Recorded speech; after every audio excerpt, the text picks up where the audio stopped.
Hey guys, my name is Bando. This is Brexit Bando. So yesterday we had the big reveal stream, and it's time for me to just unload. I got in a little bit late yesterday, and then had some friends home wanted to hang out, so I didn't have time to do it. But I did have time to hang out on Discord with a couple of the guys and share our feelings. Always like doing that. It's always a good evening. So if you're about, you should always try and drop in on those. So I'm going to go through these in sort of the order of weakest to strongest in my personal opinion, and this first one could probably be swapped to the second one. They're kind of interchangeable, and yeah, I'm just going to give you my opinions based on nothing more than my personal tastes and what I think. So the first up is the Auric War Clans. Now, I'm not a big Age of Sigmar fan. The Aurics I don't like as a rebrand. And the Hobgoblins I really don't like. I think the artistic design they've gone for them, the colours they've used are pretty weak. I always liked the Hobgoblins back in Warhammer Fantasy with the Chaos Dwarfs. Used a lot in Warhammer Quest. They were really cool. But I just can't bring these guys on board. The quality of the sculpt, it just looks like you've mirrored the object in a 3D program and sculpted half of the model. So not a big fan. The scenery, I think this looks great. I think this is brilliant. I'm not a big fan of these plastic scenery kits being an entry in your army. I like them being scenery, and yeah, I've never been a big fan of that. And I'm not a big fan of these like spell effects being actual models because they get in the way. It's great to see the Foot of Mork back. Was it foot of Gork or Mork? Can't remember which one. It was always funny because he just had a great big foot template you could use. So that's kind of cool. Nice return to sort of sort of what we had before. And they're interesting for some sort of terrain bits, but I'm not a big fan of these spells. The Iron Jaws Big Mob is one of those spearhead boxes. I quite like it in the sense of what you get in it. I don't think there's anything wasted in there. And that's the sort of box I'd possibly buy as a one-off just to paint and go, I've got an Iron Jaws Big Mob. The only models in there I'm not a big fan of are the Berserkers, because I don't like the idea of like half-armoured units. There's no point wearing your armoured legs if you're not going to wear your armour on top. So yeah, it's okay. I'm also not the biggest fan of the yellow colour scheme for them. I guess it's probably maybe them trying to mimic the Stormcast in their orky way. But that's that. So yeah. Next up is all of the books. And I haven't been a fan of Warhammer books in quite some time. I've noticed something about all of these books that seems to be a repeating theme in modern 40k. The first first Dawn of Fire novel that doesn't hit their sort of formula for the cover art as well, and actually looks really good. Whether it'll be any good as a book, I don't know. People who read them tell me they're not very good. I quite like this book, like the look of it. I'm not a big fan of this character, but like the stylings are just the sword. It's just a bit dumb, but the white and the red and like Gazkul in the background is really cool. This will get snapped up by scalpers in a heartbeat. So if you have a way of pre-ordering this that is not going to have you in a queue, that is how I'd recommend you get it, because this is going to get snapped up instantly. I like these recovers of the Sharkadons, or Caradons, Space Sharks. They will always be Space Sharks books. However, the Space Sharks are just edgy edgelords for edgelord's sake, in my opinion. And I think there are other chapters out there that are more interesting. So, pretty weak on the book front. The Empire of Man for the Old World. We knew it was coming. It's good to finally have them. I always thought that this Old World game was supposed to be set in the period of the Three Emperors. So I thought this would be a faction we would have got a lot more focus on. and we haven't. The battalion is rather interesting, just lots of state troops and a steam tank. Bit strange that we're not getting a unit of knights in there in any way, shape or form. But that's good, because it does kind of mean that this is sort of one you could pick up maybe twice, depending on... I don't know the rules for the Empire at the moment. Are they still running the whole you can only have a single steam tank in your army? New Empire transfers, that's going to be an interesting one to see, because the Empire transfers can be really useful for other units, kits like Knights, like 40k Knights, Heresy Black Shields, Militia, Solar Auxilia. They are all going to benefit from that, because you'll have some really cool stylized stuff that will work for them. I don't recognise the colour schema. Is it Marienburg, maybe? Oh no, Nuln. Okay, that's fun. Is it? I think Nuln was blue. I'm going to check this. Okay, I wasn't right. It's Middenheim. I knew Nuln wasn't blue. This is great. This era was when I picked up some, like the first few days of me getting into Warhammer.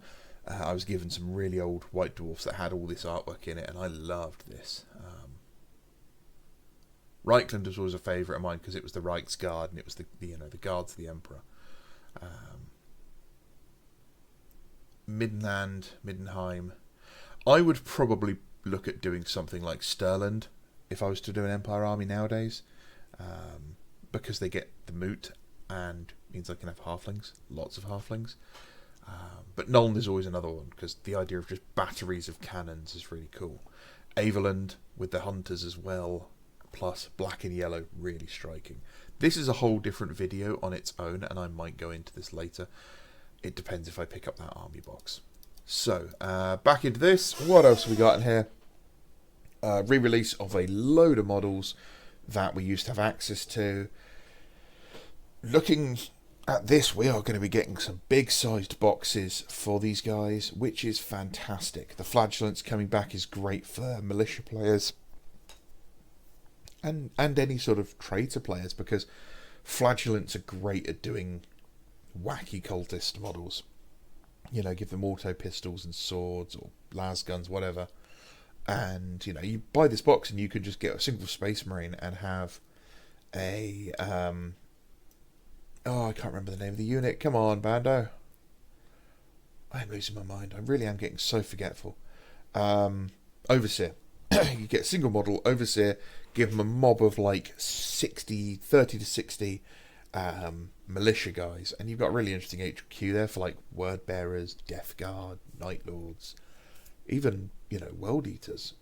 The Great Swords kit, I've loved the Great Swords. They're such a cool unit. And those swords, you just snip them off at the hands and pin them onto a Marine, and they look really cool.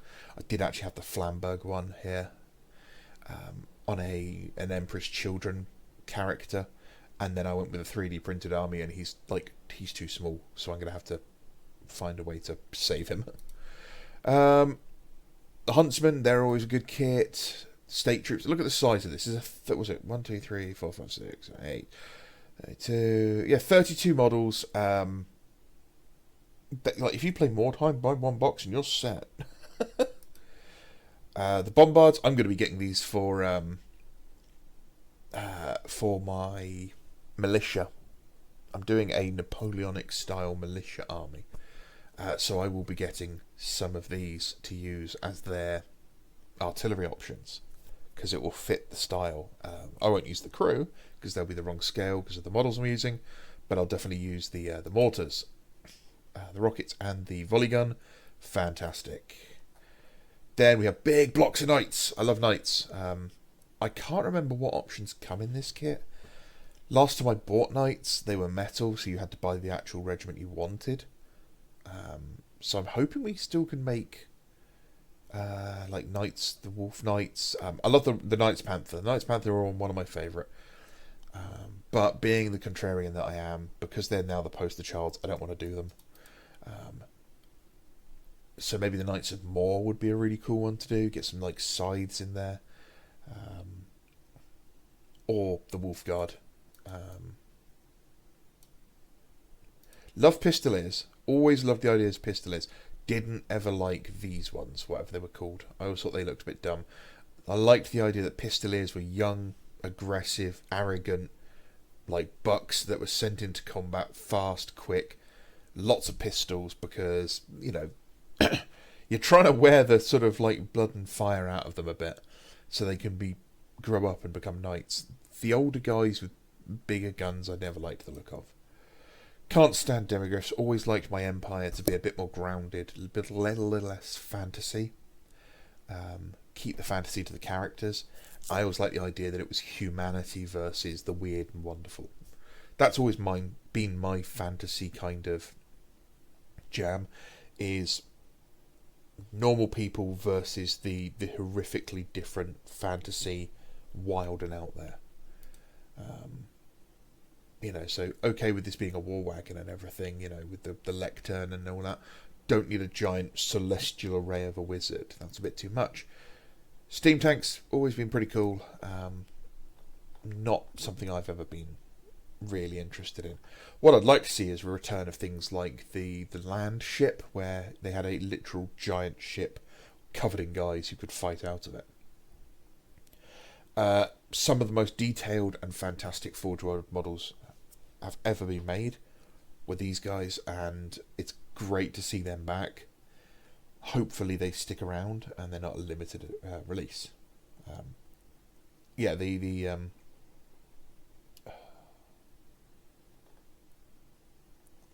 Basically it's this but scaled up.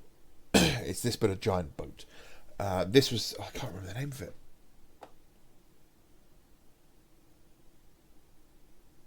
No, doesn't have it here.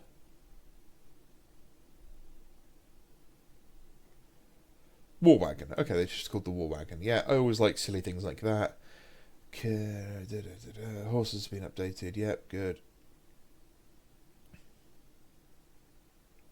Okay, so it's a made-to-order kit. So that's a new model. That's a returning model with an update, which is good. And then some returning metal models. This is good. I always like to see returning metal models because they'll turn up in China rather quickly. This is one of my favourite models GW has ever done. This was one of the... I keep right-clicking. I can't help myself. This was one of the most over-the-top conversions I ever made as a kid. And it was one of the first and only Finecast models I had.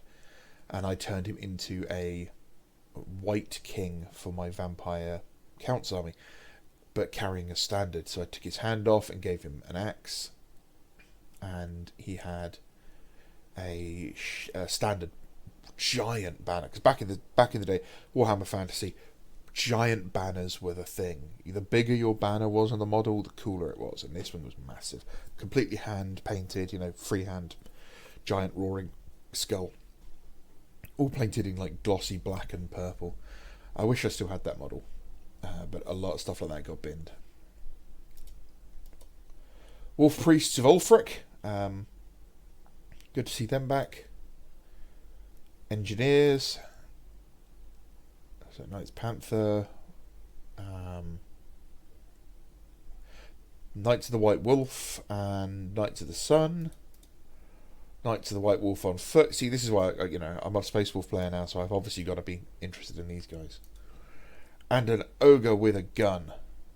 Can't go wrong with an ogre with a gun. So yeah, looking forward to this release. So they got more coming as well. So that's a good one. This is a good solid release. Just should have been a bit earlier, in my opinion. I know Bretonnians and Tomb Kings were the big release because they were the missing ones, but this I would have probably swapped with someone else. Maybe the Dwarfs. So next up, let me just cough before I go any further.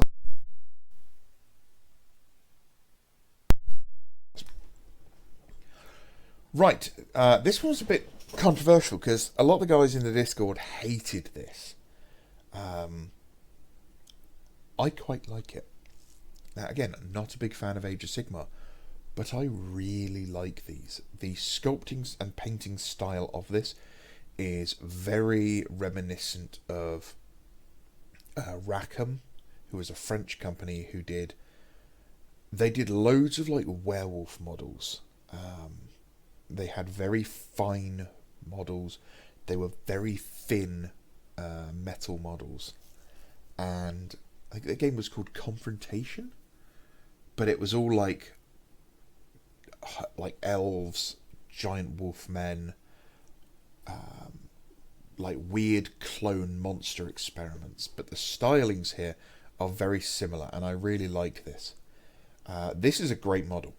This is a great model in every way, shape, and form, and phenomenally painted. Like everything I give, all the shtick I give Games Workshop in their Heresy like articles, if they had the passion that clearly the AOS team have, I wouldn't give them any stuff like any hard times. This is great. These guys look phenomenal. It's a pity I just have no interest in the setting whatsoever. Like, I love this. This is just knocking it out of the park. Swing after swing. Goblin chariots, they look great. The crew, they're great. They're mischievous, they're maniacal. The chariots are interesting. The designs work. There's multiple parts to them, so you're not going to have models that look the same. A great looking codex. That should be your standard codex. That's fantastic. Brilliant update of a classic icon of GW, the sort of red sun. Absolutely brilliant. Like a Doom Diver. They've brought the Doom Diver back and updated it to make it bigger, more realistic. You know, the guy's got a bomb strapped to his head. That's great. Little snotlings. And then another chariot. Is this a character? Snarl boss on chariot. Okay. Great. This is great. Like, it gives sort of like echoes of Grom the Paunch. I really like it. Not so much the cover of the actual regular book. That's a bit weak. Okay? The purple doesn't work. But the rest of this is phenomenal. I'm sorely tempted to buy this box, and I have had no interest in anything else Warhammer Age of Sigmar. But all of those models are great. So yeah, that is. I'm surprised I didn't put this at the top, but yeah, this is peak, as Kraken would say, peak Kino. So then we had the Death Corps of Krieg. The Krieg are a mixed bag. One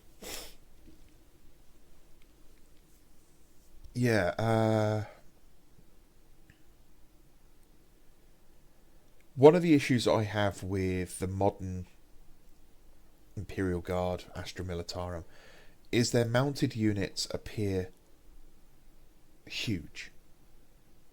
If you look at the Death Riders, the steeds they're on are quite thin. They are proportional. These things are massive. This looks like it's going to be I don't know, that's going to be at least a 20-hand horse. Yeah, I know it's not a horse, but it's huge. I don't mind the stylings, like the way that they've slightly changed the aesthetic of the Death Corps. The older ones are better, but I get it. It's being updated for plastic, so it's not a huge issue. But this model's great. I love that. That's really cool. But I'm worried that there's so few poses here that are kind of these guys. So it's going to be very repetitive. If all the riders can fit on the different horses, it's fine, but they won't. So it's going to look a bit boring, and it's going to require a lot of surgery to make these guys look unique if you want large amounts of them. The engineers had a lot of people kind of mixed. Some people loved them, some people hated them. I don't mind them. I like the sharp square armour on them. I don't understand why they've got like auto pistols by the look of it.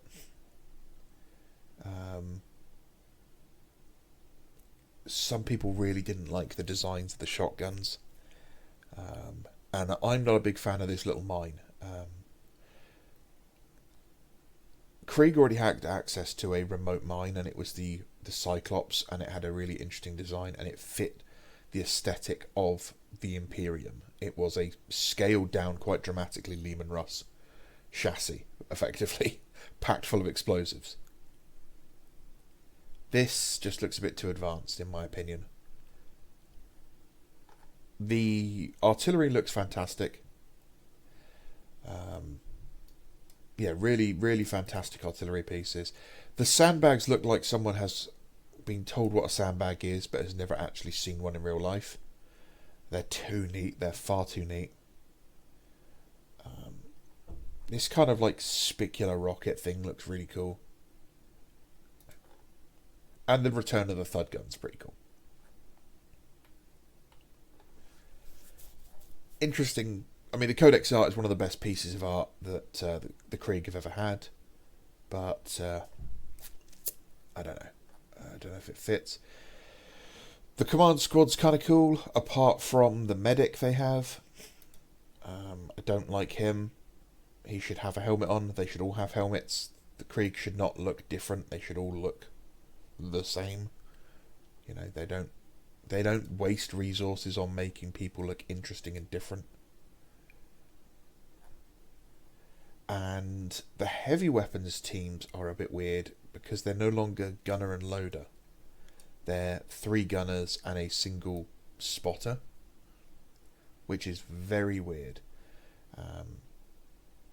The heavy weapons teams used to be, you know, the Flamers used to have 2 guys behind each other, one carrying the weapon, one carrying the fuel and the line for him. So it's all just a bit weird.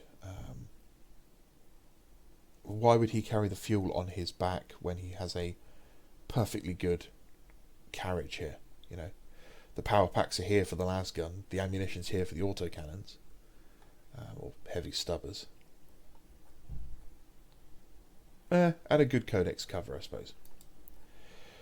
The Heresy, the one I should care about. The Arvus lighter comes in plastic, so why did you bother recutting it in resin?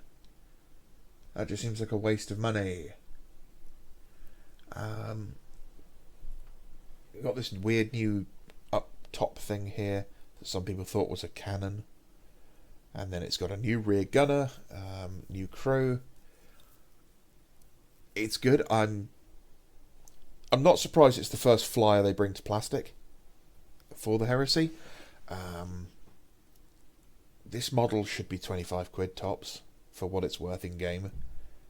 I'm not going to pay 40 quid for this. I'll tell you that for nothing. At 30, it's going to be a push. I'll get one because I want one for some of my Solar Auxilia for my Blood Angels, but yeah, it won't be a priority. The Valdor, yeah, we knew it was coming. It's kind of cool. Not really much I can say about it. And the Malcadorian Furnace. This was the one that people seem to be getting more interested in. And I'm very surprised they kept the little trailer. I thought they would have removed the trailer and updated the model. So I'm quite surprised they kept this style as accurate as it is to the original Forge World model. The Dorito Dreadnought. Glad it's here. Surprised it took so long. Both the Contemptor and Leviathan had their second kit come out within... I mean, one was like a month and one was about 3 months. This has been a lot longer. Surprised it took so long. If I had to guess, I'd assume either a manufacturing issue or just simply a production capacity issue. Will I buy a second Dorito Dreadnought? Possibly. But I don't know when. I also don't know which army would get it. But it wouldn't be a priority. There is other things I want to add to armies that's more interesting. But you'll be able to buy the weapons separately, so that's good. So if you've magnetized, you can just pick up the second weapon set and magnetize.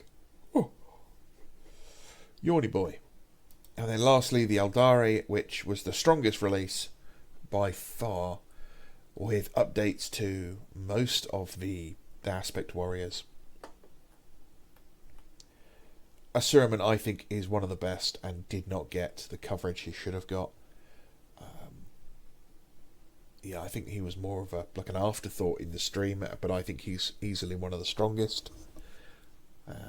It's a pity that the Dire Avengers are not getting updated. They need it. They're tiny compared to the regular Guardians. And this leaves the Viper and Falcon as the oldest kits at 1990... No, 2004. We worked it out yesterday. They're bang on 20 years old. Actually, they've got to be older than that. But yeah, they're the oldest kits now. But this is great, and the blue's fantastic. Barahoth looks good. I've never liked his face mask, so that's the weak part for me. But as a faithful update, he's great. It's great to finally see the Rogue Trader era wing packs being replaced. These are great. The only complaint people really had about them was that they're all just on Eldari runes, and that this little token is used to make it 6 models. That is a cheap, bad thing to do, GW.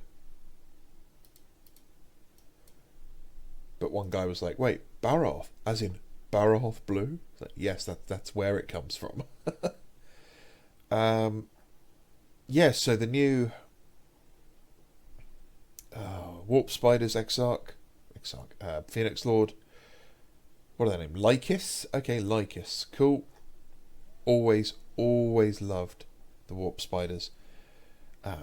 It was all kind of cool that their Exarch was never named, that they were hidden, that they were out there and we didn't know them, because it's kind of very spidery. Yeah, good model, interesting pose. There's a piece of artwork which has one jumping through his warp shunt like this, so I'm glad we get the pose. Interesting style of sword as well. And lovely, faithful updates to the Warp Spiders. These are phenomenal. It's the only word for them. I love them. I think they're great.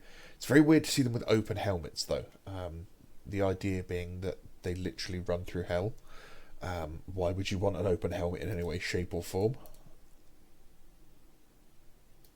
So I hope there's enough to give them all helmets. Because I don't particularly want to use these for these guys at all.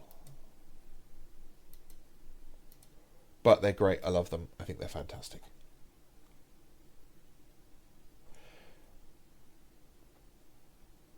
Interesting look here with all of them. Possible maybe we'll get that as a big box set, which would be very interesting. And a good codex cover. So yeah, there you go. That is the updates that we had for yesterday at the big reveal show. Let me know what you think. What was your favourite reveal? What did you like? What didn't you like? Are there any models there you're surprised about? I was very surprised to see the Arvus Lighter, if I'm going to be honest. I didn't have that on my bingo card. I thought we'd get to see more marine stuff for the Heresy.